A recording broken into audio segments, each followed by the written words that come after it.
I, together with the Chief Justice of the Court of Final Appeal, have expressed regret on their resignations, because non-permanent judges from common law jurisdictions are playing a very valuable and useful role to Hong Kong, and is a vote of confidence in the judicial independence of Hong Kong. So it is something to be regretted that they have decided that they have to leave. But what I find very disturbing, and I could not accept, is the association of the judges' resignations with either the implementation of the national security law or the practice of individual rights and freedoms in Hong Kong. The rule of law has remained as robust as ever in the past 25 years after the unification.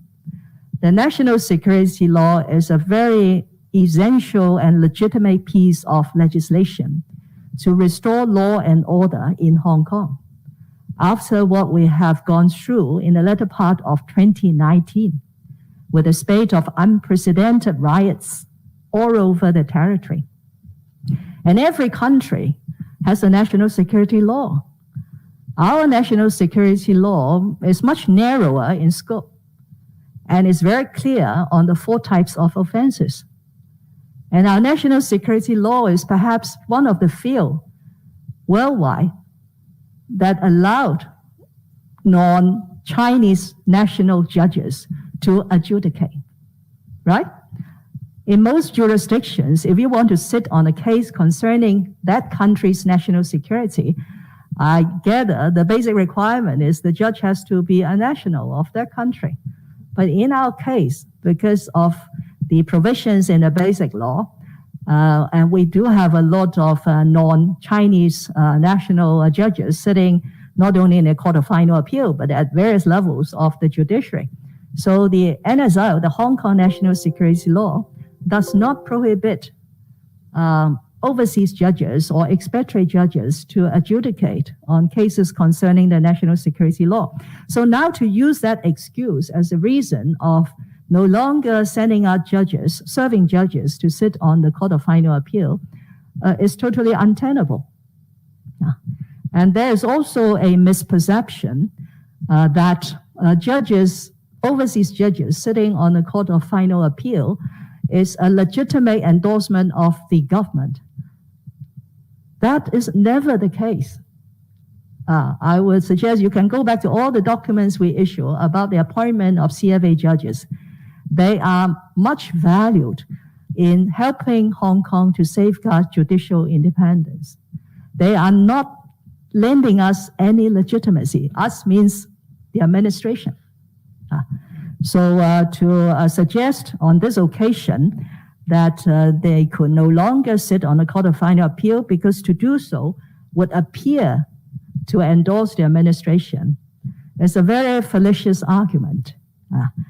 And I can only draw the conclusion that there must be quite a lot of politics behind it.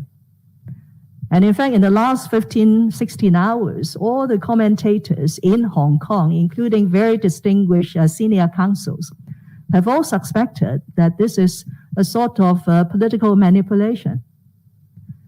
I do not want to repeat what has happened in London on the 30th of March, that is yesterday, with the UK parliamentarians debating on this issue, with the Prime Minister, Foreign Secretary, Justice Secretary, Lord Chancellor, all speaking with the same wavelength. And then the 2 judges, 2 very fine and distinguished judges, tendering their resignations. But having said all this, I remain very confident, because your question is whether I was worried. I was not worried. I remain very confident that we still have very fine judges in the judiciary, both local and overseas, serving at the various levels of the judiciary. And each one of them will serve with devotion in accordance with the judicial oath that they have taken.